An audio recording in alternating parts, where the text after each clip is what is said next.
and you're seeing an awful lot of growth right now in airlines, in malls. And so I believe you're going to tell us what's happening in the UK when it comes to a case study on malls. Is that right? Correct, yes. Okay, yeah. fantastic. Great, well, thank please you. show your appreciation to Alice Kuhn.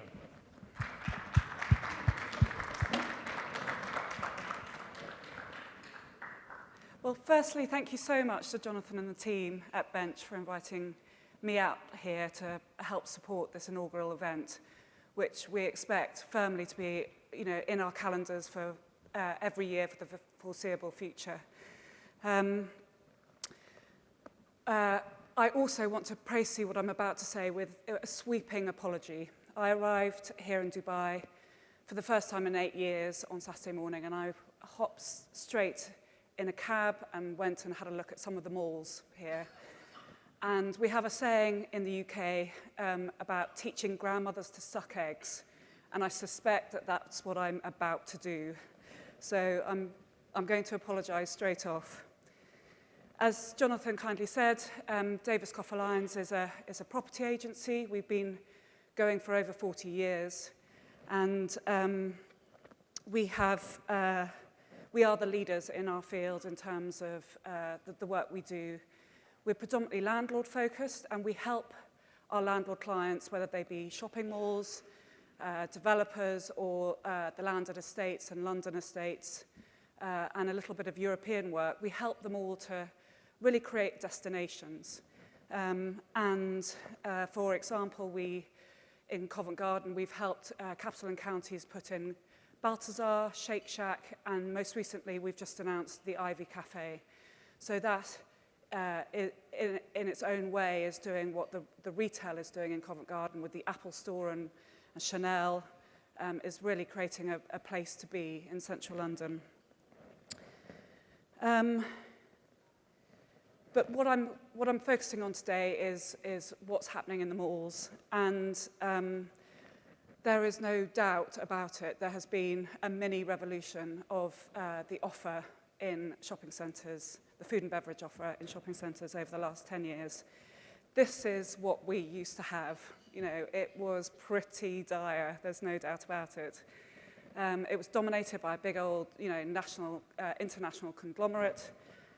It was probably located in a basement, low-ceilinged. You sat on a chair that was bolted to the floor, and it was really, really unpleasant. This, I'm pleased to say, is what you would now find in a UK mall. This is Westfield Stratford, and you have 3 levels of fantastic food and really innovative food offerings. But how have we got from then to now? Well, we've, in the UK, just like this region and throughout the world, we've had a backdrop of a double-dip recession. We've had low consumer confidence, a stagnant GDP, and retail has had a really, really tough time. There's no doubt about it. Vacancy rates are high in malls, and retail businesses have failed. Now that has given the landlords and restaurateurs a massive opportunity to make a place for themselves within what has always been a traditionally retail-dominated landscape. Equally, we have the pressure of online retailing. In the UK, we have the highest participation of online retailing anywhere in Europe. So in December of last year, of all non-food purchases, 18% of those were done online. That's up over 16% on December of the previous year. So it's a really growth market, and it's a growth area. And, my clients are really having to do something different, and we've heard so much about it already in the last couple of days, and I really liked the way that Nick Clayton talked about it in the context of the restaurants. Entertain me. Well, in shopping centres, they've had to elevate the experience. It's absolutely about the customer experience and the guests, how they feel when they're in the shopping centre. And I think everyone knows how important the experience is, but my clients have really understood how important it is through a study that was done last summer, where we discovered that visitors in a shopping mall who had eaten something spent 48% more carrying on shopping than those customers or those visitors in the mall who didn't eat something. Now that has made an absolute climate change within the way that my clients and the landlords in the UK and Europe really understand and focus in on their food offering.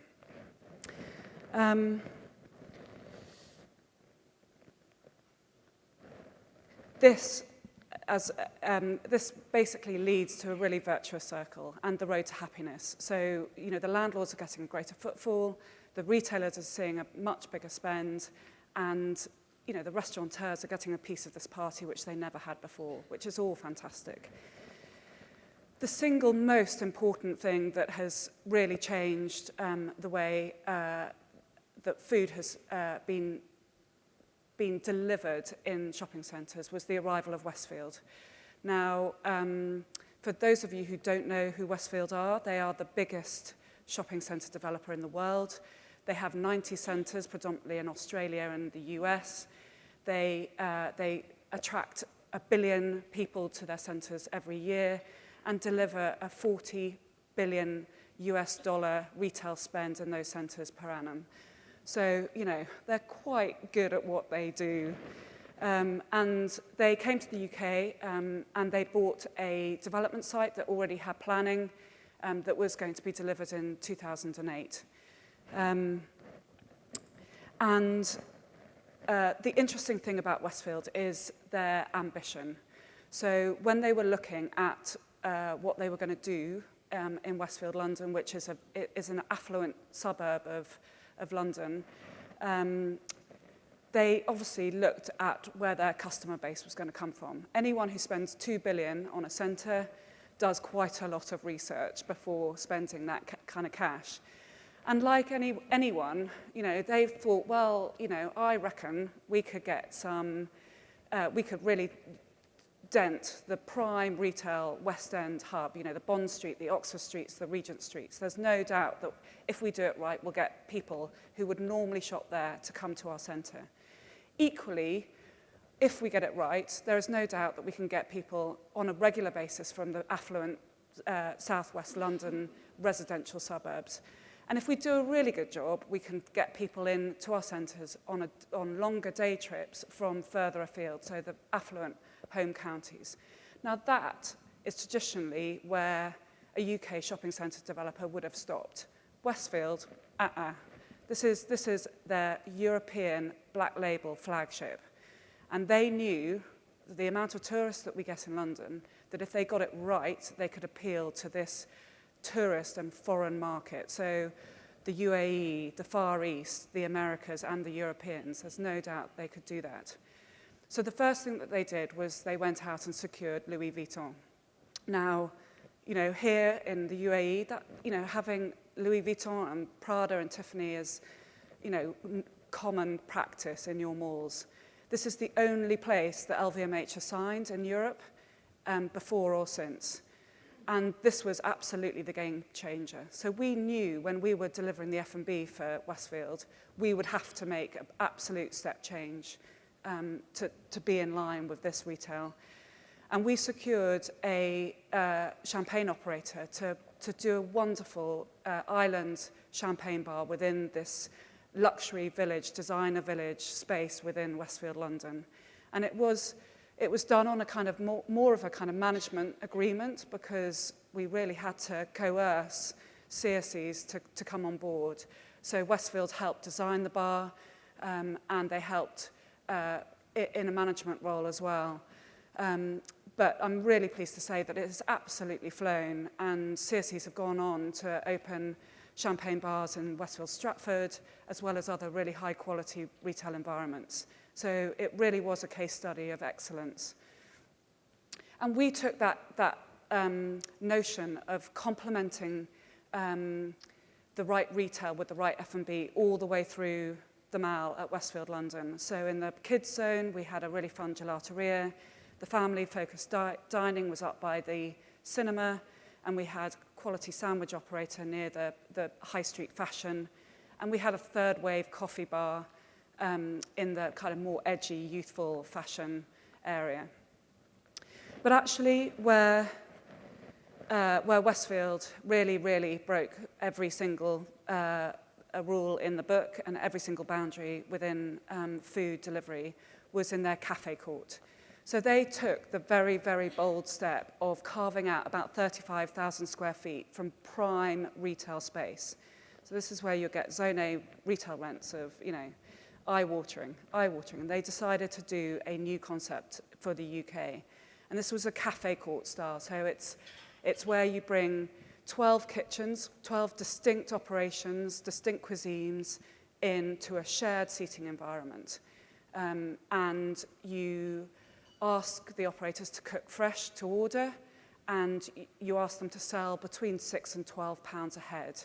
And you then ask them to deliver this on proper Chinaware, so it feels like a real restaurant experience. And Westfield were in control of had the look and feel and the fit out of all of the space, apart from these little pods. So they had supreme confidence, but this was something that we'd never done before in the UK. And actually, it was hard. It was really hard. Operators were really skeptical about whether this was ever going to work. They'd never seen anything like it. And we were effectively asking them to, restaurateurs, embryonic restaurateurs, who may only have had 4 or 5 units open, if that. Some of them had never opened a restaurant before. And we were asking them to do an express format of their brand. We were asking them to bring out the kitchen into the front of house. And so that in itself, made them have to think about their operation and scurry away all the messy wash-up stuff that you would normally have in the kitchen. That all had to be engineered differently. We had to convince them to give up control of their front of house. Now, we've heard already today about how important that meet and greet and how important the waitresses are. These restaurateurs, these 12 restaurateurs, would have no control over that experience at all. That was left to Westfield, who frankly aren't restaurateurs in anyone's book. So it was a real kind of trust and a real leap of faith. In addition to that, Westfield were kind of the most demanding and most controlling I've ever seen any landlord in terms of the tenant F&F, the fit out, the design and the construction of their counters. And you can see that they all appear in some, under guidelines, and signage is all in the same place. And they ask them to look at how the tills work, and so that they don't make the counter look ugly. And that it's those conversations that we had, so it was all quite terrifying, really, for some of these operators. You then overlay that with the kind of commercial agreement that we were asking these people to enter into. We were asking them to do really short leases. We were asking them to do 5-year leases. Now, we've heard this morning from Bob about, the ROI being 5 years. Now, in this model, that just doesn't work. It has to be shorter than that. So everyone has to understand that this is going to be a really exciting and potent trading potential. There was no security of tenure. So at the end of those 5 years, they could all be out. We could be churning, we could finding new operators for every single one of those. I'm happy to say that we've had that 5-year anniversary, and we've only churned about 2 of those operations. They're all doing so well, it just doesn't make sense to churn them. And they've also evolved their offer and made it fresh by themselves. So it's been brilliant. And the rents are high, and we weren't giving them any exclusivity at all. So we went out to market with these really difficult conversations. We secured a Michelin-starred chef, and that absolutely helped us get a halo effect. If it was all right for Vincent, it's going to be all right for me, kind of thing. And we created a really fantastic, really good variety of mix, and it's been a huge success. Hindsight is a fantastic thing. It's 20/20 vision. But just to give you a little understanding, pho is a Vietnamese operation. I reckon it probably has quite high GP, given it's just flavoured water with a bit of noodles in it. And they're, they have 250,000 customers from 500 square feet in this environment. So that's per annum, and it's just extraordinary. We were also delighted because we really got critical success, critical acclaim. You know, given how awful shopping centre food had been, none of these really good quality critics would ever have eaten in a shopping centre before, and they loved it. So we were delighted.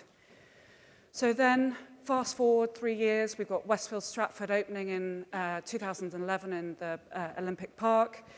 You know, it's a bigger centre. They've designed it from scratch. They planned it from scratch, so there's no legacy issues.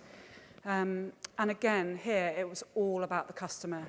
So it was very relevant here to have fast food, whereas in Westfield London, there was no fast food. But the fast food court was unlike anything we've seen before. It was proper architectural grade finishes. It was a restaurant quality environment. And none of the fascias had more prominence than anyone else. So McDonald's didn't pay to have a double fascia. They just simply weren't allowed one. And because of the success that we'd had at Westfield London, we were able to have a greater sphere of influence. And we were able to bring olive oil and oregano through from Greece, which we were really delighted with. And very quickly, the cafe court, moved on. We were keen to make it relevant for the demographic that we have. So Caribbean was really key to get. And Rhythm Kitchen was created by a guy who had been a chef and then worked in the city, never opened a restaurant before in his life, and he's now got 5 outlets. So we're really, really delighted to be able to support these, embryonic businesses. And then lastly, it's flashing, so I won't go on for too much longer, the way that we moved food on at Stratford, beyond anything else that had been done in the UK, was to bring in a market.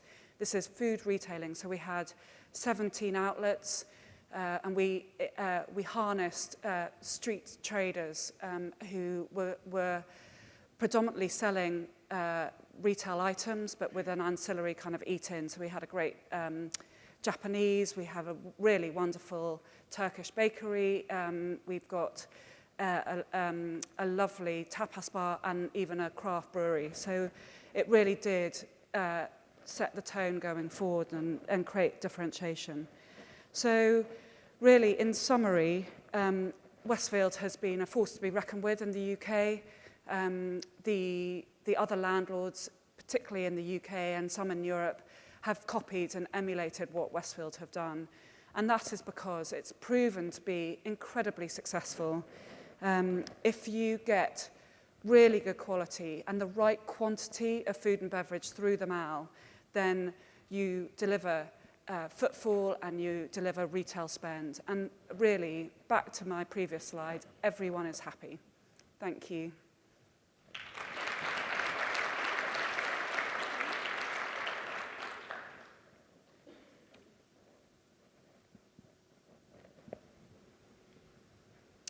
Any questions? Great. I've got off scot-free.